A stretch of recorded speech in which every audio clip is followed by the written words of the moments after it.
গোলাপি এখন ট্রেনে, তাই আমিও দৌড়ে গিয়েছিলাম রেল স্টেশনে। সেখান থেকে আবার দৌড়ে উঠলাম,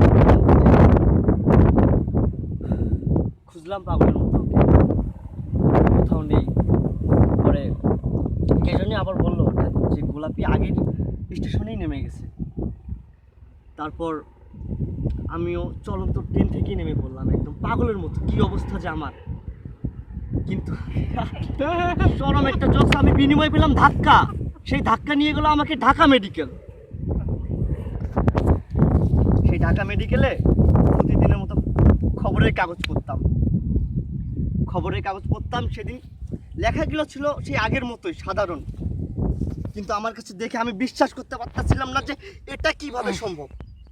লেখাগুলো কি ছিল শুনবি? লেখাগুলোতে ছিল তনু হত্যার মতো গোলাপি হত্যারও বিচার আজও হয়নি। কিন্তু কেন? কি করেছিল আমার গোলাপি? কি করেছিল আমার গোলাপি? বিচার চাই, বিচার চাই। তনু হত্যার মতো আজও গোলাপির বিচার হয়নি আমার। উত্তর দে, উত্তর দে।